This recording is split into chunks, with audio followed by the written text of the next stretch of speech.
तो बीच में आने वाले 50 वर्षों में ये होगा कि सारी दुनिया में एक अव्यवस्था मालूम पड़ेगी। जो व्यवस्था थी वो टूट जाएगी, और जब कोई पुरानी व्यवस्था टूटती है और नई व्यवस्था निर्मित होती है तो बीच में एक संक्रमण का वक्त होता है जो बड़ी पीड़ा का और तकलीफ का होता है। हम सारी दुनिया में उसी वक्त से गुजर रहे हैं। संक्रमण का एक समय है जब हमने पुराना मकान तो गिरा दिया है और नया अभी बना रहे हैं, तो बीच में थोड़ी तकलीफें झेलने का वक्त है। लेकिन दुनिया किसी बुरे रास्ते पर नहीं है, विचार उसे भले रास्ते पर ले जा रहा है। और अगर कहीं कोई दिखाई पड़ती हो बुराई, तो मेरा कहना है कि वो पिछली ही पीढ़ियों से पैदा हुई है, पिछली ही संस्कृतियों से पैदा हुई। जैसे हम देख रहे हैं, ये बात सच है, आप कहेंगे कि दिखाई पड़ता है। आदमी नैतिक नहीं रह गया, झूठ बोलता है, धोखा करता है, पाप करता है। ये पूछे हैं सारे प्रश्न कि ये आदमी करता है। तो आप सोचते हैं आदमी बुरा हो गया है। मैं आपसे ये कहना चाहता हूं कि अब तक आपने आदमी को पाप से रोकने के लिए जो उपाय किए थे वो उपाय गलत थे। अब तक फियर सिर्फ एक उपाय था।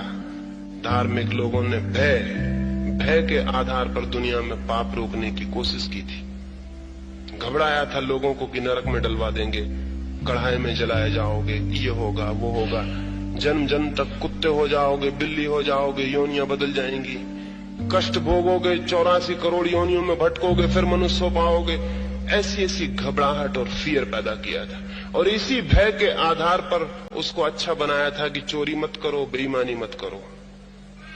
भय के आधार पर नीति खड़ी की गई थी। जब तक लोग अंधे थे उस नीति ने काम किया। अब लोग विचार करने लगे और विचार में उनको दिखाई पड़ने लगा कि ये नरक है भी या नहीं।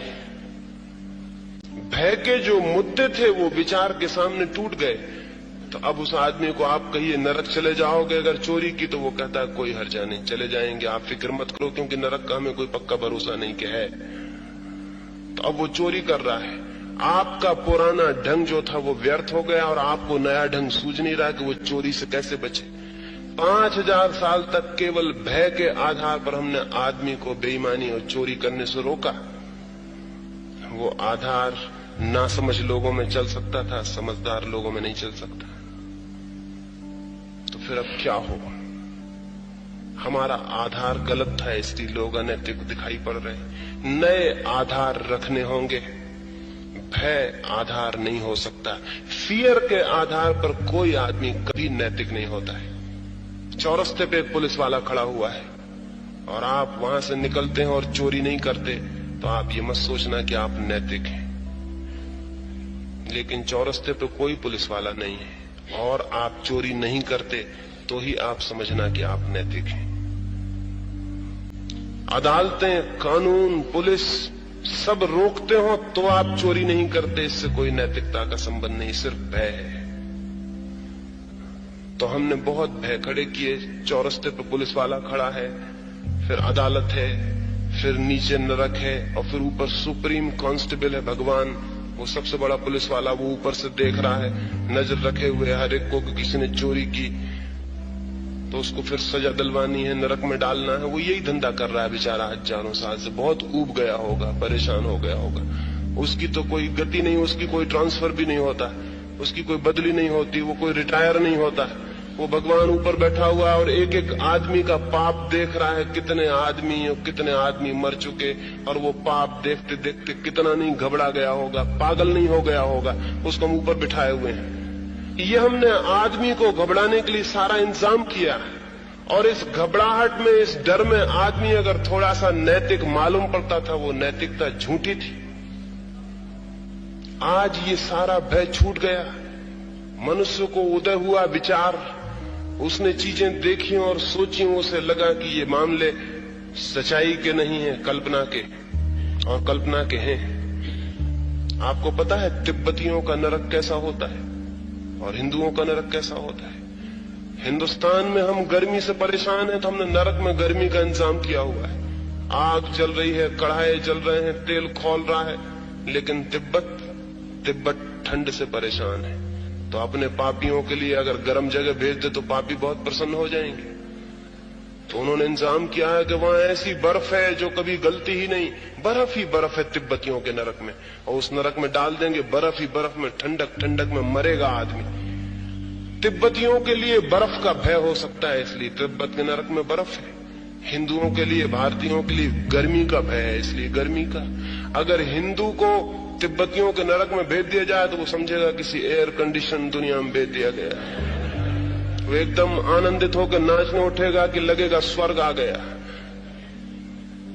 लेकिन सारी दुनिया के अगर नरकों का आप विचार करेंगे तो हैरान हो जाएंगे। हर कौम में जो तकलीफ है वो तकलीफ नरक में पैदा कर दी, वही तकलीफ नरक में पैदा कर दी भय देने के लिए। और स्वर्ग में प्रलोभन दे दिया है। भय का उल्टा प्रलोभन है। जो लोग अच्छे काम करेंगे उनको स्वर्ग भेज देंगे। स्वर्ग में क्या होगा? अरब के मुल्कों में क्या वायदा किया गया है? मुसलमान मुल्कों में वायदा किया गया है कि स्वर्ग में शराब के झरने बह रहे हैं। हद हो गई। यहां हम समझाते हैं लोगों को कि शराब मत पियो। जो शराब नहीं पिएगा उसको स्वर्ग में शराब की नदियां बह रही, पिए, नहाए, डूबे, जो करना हो करे। ये प्रलोभन है। जमीन पर स्त्रियों को हम कहते हैं स्त्रियों से बचना, संयम रखना, लेकिन स्वर्ग में हमने अप्सराओं की व्यवस्था कर दी। और अप्सराएं, जो लोग स्त्रियों से यहां बचेंगे उनको मिलेंगी, और वो अप्सराएं बहुत अच्छी होंगी। यहाँ की स्त्रियां तो आखिर बूढ़ी हो जाती, अप्सराएं कभी बूढ़ी नहीं होती। उनकी उम्र 16 वर्ष बनी रहती, कांस्टेंट, उसमें फर्क नहीं पड़ता। उम्र बदलती नहीं, बस 16 पे टिकी रहती। अप्सराओं की उम्र 16 ही रहती, उसके ऊपर नहीं जाती। ये प्रलोभन है हमारे। हद बेईमानी, हद नासमझी और मनुष्य के साथ खूब खिलवाड़ किया गया है। ये वहां उनको मिल जाएगा। यहां इच्छाओं से बचना, कामनाओं से बचना, वहां हमने कल्प वृक्ष निर्मित कर रखे, उनके नीचे बैठना, जो कामना करो पूरी हो जाएगी। तो यहां नरक का भय और स्वर्ग का प्रलोभन, इन दो के बीच हम आदमी की कोशिश किए कि तुम नैतिक हो जाओ। जो आदमी अंधा था, विचारहीन था, वो रुक गया होगा, लेकिन उसका रुकना नैतिकता नहीं है।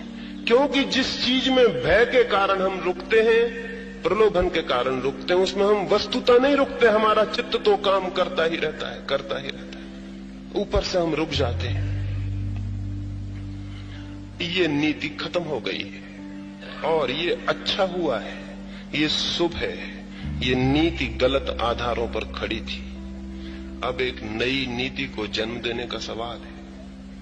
और ये पुराने लोग जो पुरानी नीति के अतिरिक्त सोचने में जरा भी समर्थ नहीं है, उनको ऐसा लग रहा है कि आ गया ये तो महाकाल का समय, प्रलय आ जाएगी, अब क्या होगा। नहीं साहब, प्रलय नहीं आ जाएगी, नई नीति का जन्म